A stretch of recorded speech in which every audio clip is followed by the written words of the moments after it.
Eh mga kalapatids, so good kalapatids. Matitindi kasama natin mga sikat na vloggers. Pasimuno natin. Ayun si Idol Longhair nangunguna. Ay si Sir Edwin Muli. Batiin natin. May laban kami sir, may laban. Parang nakita ka sir sa wrestler dati sir ah. Sir Edwin. Para si Tarak ah. Isa yung para si Tarak yan eh. Parang masters eh. Kaganda mga kalapatids ng pwesto. Parang nasa Baguio. Oh, ganda ng mga puno. Oh. Grabe mga kalapatids, swerte. Silipin natin yung mga kinunan niya rito ng Young Bird. Nakasabay pa mga kalapatids dito ay mga ibon ni Sir Edwin Muli. Alam nyo, marami na nagpapasingsing. Sabi ko, bata pa. Oo, meron na nag-aabi. Actually, 2K lang yung young bird ko ng mga newbie. Sabi ko, yung sa akin, 2K lang yung young bird. Oh yan, magkano? Ngayon, pag nagkayasero na, 5,000 na. Hindi na punta pa pambihira, laki na Ngayon, marami na, may pumipila na. Gusto nila magkalinya. Kaya patatandain ko muna. Okay, Maybe next year. Jackpot na jackpot ka pala dyan, amigo. Sobra. Pambihira. Pipilahan agad. Pipilahan ka agad yan. Kaya lang minsan makikita mo pag line, maganda yung line ng binibreed mo. Maganda yung binabreed mo, nananalo. Pag dina-sec mo siya, lahat ng hinahanap mo nandun. From head to foot package na, sir, full no? package. Pag south kasi normally, kumukha ni scale long hair, yung medyo mahaba to, pakpak. Hindi ako the apple type bird, hindi ako ganun. Ayaw mo na sir? Ayoko. Hindi ako apple type bird.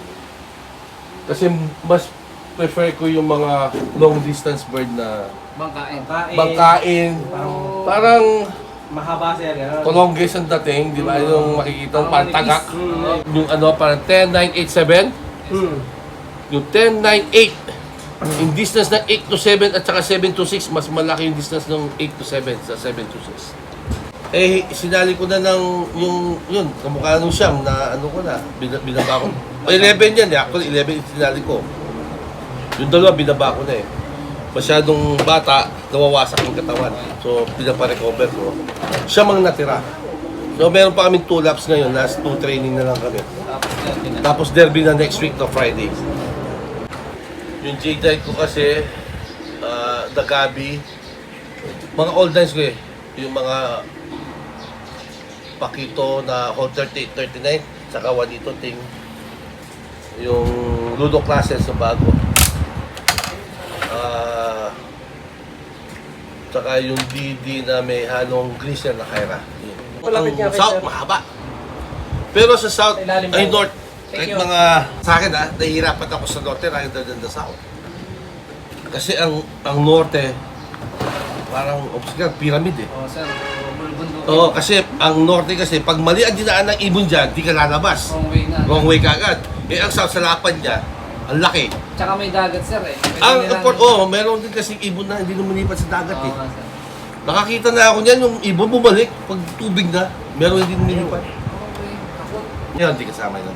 That's the overall champion. Lahat ng winner mo sir, na panalo mo, nandiyan pa sa loob. Hindi ba na-acquire na, nabili na. Yan, nabili na. Kasi ako, style ko doon, may record akong papel. Pag nakakuha kang trophy, nilalagay ko lang, pina-plus ko lang. Oh. Noon, ang pinaka-last ko to, yung sa Maasin, is 371. Kasama yung mga fundraise, lahat na yan. Anong club yung maasin sir? CFL. Champion pa. Ayun po yung parang BOTC, di ba? Oo. Puro champion. Puro champion ng members. Champion Punchers League ata yun. Bali, ano siya, 6 overall, lap winner ng Batlog, tapos nakasolo siya ng 22 points, 5 points, 3 points. Solo. Siya yun. Henyan sir ka? Yes, Hen. Ang line nun, ang nanay niya is the Pakitongo na Hold 38-39 president. Direct, nakuha namin ni paring Wilson Tilaro, pari ko late not Wilson. Tapos ang tatay niya, Pakito din mga kalapatids. first overall champion ng MMC, Top Tomiso. Sarap mo. Balogan ba sir? Yung... Hindi, ano siya, maasin. Hindi, I mean yung bago magmaasin Katbalogan sir. Yeah, Katbalogan lang. Layo. Katbalogan lang siya. Walang Tacloban, walang ano. Parang nasa 200, Katbalogan ba tayo ng ano? Katbalogan yun, no? Oo, Katbalogan. 200 kilometers talon sir. Parang ganun. Almost, yun ang first time ko nakapauwi ng ganong kalayo, 720. Mostly mo, Tacloban na ako eh. Yes, sir. Yun. Ngayon kasi Kasi like, sa amin, Pampanga, no? Like, Balogan, nag-clock. Tacloban, na-late lang siya, 1 hour or 2 hours. Okay lang. Kasi yun naman kasi, pwede mong dugtungan pa yun eh. okay. So, sa experience ko rin naman, yung mga ginawa kong ganyan, nadudugtungan ko, yung mga anak, napapanalo na. Were the days. Kasi alam mo naman ang karera, di ba? Ang record ng pag-iibon is nag-iiba-iba. During those time na 2000, nag-start ako is 2009 eh. Nag-third overall ako 2010. Nakuha ko yung first overall champion ko is 2012. After that 2000 bago the pandemic, tatlong club, hindi ako pwede mag-first overall champion ng isang club doon. Nakukuha ko. Swerte lang, sir. At magaling. Hindi. Magaling, sir, ibon siguro nakukuha natin. Gumagaling lang tayo pag magaling ang ibon. Bumibili talaga ako mga champion na yun. Sa mga kilala. Kilala. Kahit hindi kilala, pagka may nakausap ako, may ibon sila, binibili ko. Ganon. Basta ako, ang focus ko noon is winner na ibon lang. Na kinukuha ko. Ayoko ng anak niya. O kapatid niya. No. Yung mismong Mismong winner ang gusto ko. During those days. Ano naman yung reason niyo, sir? Bakit gusto niyo yun ng talagang inilaban kesa dun sa mga magulang na Mas diba? nasubok na kasi. Subok na kasi Subok nilaban na. sa karera niya. Nilaban sa karera. Tapos, alam na niya alam mo na yung magiging anak niya rin. Kung meron mang sasabihin natin hindi ganun kagaling yung anak niya, bit of percentage of ano lang talaga. Balit na mas malapit na sa katotohanan. katotohanan. Mas malapit sa katotohanan. Disqualified kasi kung Nobody's, alam ko na perfect kasi sir eh. Kaya lang sa tingin ko, sa 10, merong 8 to ano dyan, 7 to 8% na ibon na titira dyan eh.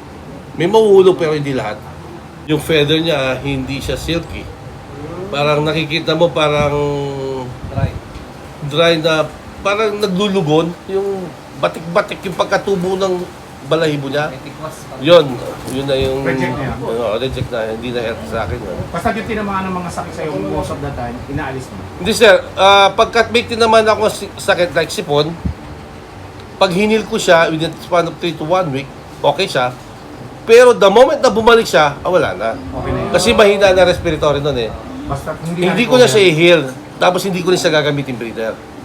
Kasi ano yun, nalilipat. nalilipat. Tapos yung like, nagkaroon ng salmonella, basta ako, hinil ko siya, nag-heal siya, okay siya, pero pag the moment na bumalik ka, tabi ka na. Okay na. Wala na. Ano? Pagka nakita mo ibon, medyo dry na yung feather niya. Na-stress na ibon mo nun. Saka yung tang, totoo yung tang. Nangingitim. Oo, nahingiti. Pero pagka loss of fluid kasi mostly naman, electrolytes din naman eh. Saka mapapansin mo yung paa nila, payat, pumapayat na. Tapos, hindi siya nagpa-powder. Parang patikling na yung pasa. Oo, pansin mo siya. Saka pag yan lumakad, parang walang buto, walang ano. Hindi ka mukha ng ano, pag dumating, okay siya. Eh, siyempre, champion ang bibili nun sa'yo. Oo, champion. Kasama na yung trophy. Trophy. Eh kasi itong time na yun, hindi naman uso yung vlog sir. By one take, one Di ba? Wala naman nagpa-vlog. Eh, nung meron na nag-vlog, wala na yung trophy. Bisa nga, sabi ko, sige, kuha na kayo dyan yung pag... Kasi may nagpapakarera. Wala daw silang pamilang trophy. Oo, binigyan ko 17, tapos isa, 12 na naman. Pinturan daw niya, Ibig tapos sabihin pala, boss, lahat yan. In those were the days na sooner or later, meron tatalo sa'yo eh. Eh, siyempre, meron Diba? talaga eh. Meron eh. Kasi Meron. parang hagdanan yan eh. Meron ano yan eh. That's your time eh. Time mo yan eh. Ito time niya to, di ba? So, dahil dyan, Ang napansin ko kasi maraming nag-iibon, they're just great imitators eh. Mahilig gumaya. Una-una tanungin mo sarili mo, gusto ko ba mag-ibon o just for fun or for fun o ano, di ba? O talagang gusto ko. Yung parang yung choice mo, anong gusto mo dapat talaga. Pangalawa, maging matalas ka. Hindi lahat ng sinasabi ng tao tama. Gawin mong basis yan. Gawa ka ng sarili na program, mag-research ka rin kung tama ang sinasabi niya. Dahil dyan ka lang matututo eh. Makikiusap ka sa taong magaling. Huwag yung nagmamagaling. Diba? Diyan ka makakakuha eh. Kasi ako yung time ko, sir, yung mga barkado ko, 50, 60 years old eh. Hindi ko, the sad to say, sorry to say, hindi ko kinakausap yung mga taong walang alam. Paano ko kakausapin kung pare-pares tayong finisher, hindi tayo mananalo? Talaga finisher na lang tayo. Makiusap ka sa mga champion. Kasi yung secrets to success, meron siyang merong pitik yan eh. Merong gulang na ginagawa niya kaya hindi mo siya matalo-talo. So, the only way na pwedeng maging ganon is pakisamahan mo siya. Ako ganun ako. Kaibiganin mo. Kaibiganin mo siya. Pagka naging kaibigan mo na mabibigyan Alam mo yung, ka na ng konti nga. para kagawa ng thesis, yung by page, hanggang mabuo yung isa. Ganun yan eh. Kung gusto mo matuto, makiusap ka sa taong magaling. Iba yung kasing, kahit sabihin na natin, during those time, ikaw yung time mo yun, oo. Pero iba yung discipline eh. Iba yung secrets eh. Iba yung instinct mo eh. Yung focus mo, yung timing mo, di ba? Isipin mo lagi, ito yun eh. Lahat ng bagay na sumusobra, masama. Pakain mo, training mo, vitamins mo, pagka sumusobra, masama yan. So, i-balance mo. Timingin mo. Pag-aralan mo kung ano yung ginalagay mo sa kanya. Huwag yung paulit-ulit. Tatay, ayan o, first overall champion ng Tatay. North, 2017 lap winner, Apari. Kinukuha ko doon. Yan ang nanay. Yung ano nito, yung kapatid nito. Dito kayo mga kalapatid ko. Maging magkaroon pa ng kapare. Yun mga kagwap, sa mga supporters ko dyan, kung yung dating napapanood nyo na kinukwento-kwento ko lang na si Sir Edwin Muli ng Pampanga, nakapunta na tayo rito, visit tayo, tapos pinauwian pa tayo ng Kalapate. Maraming salamat, Sir. Kapatid ni ano yan, Patong 700 Basin ha? Matindi-tindi sa mga taga Nueva Ecija. Abangan nyo yan. Dalawa sila eh. Susubukan po natin bloodline ni Sir Edwin. Dalawa kami dito. Yan yung kapatid, oh. Let's Thank you, Sir go! Edwin Muli. Let's go!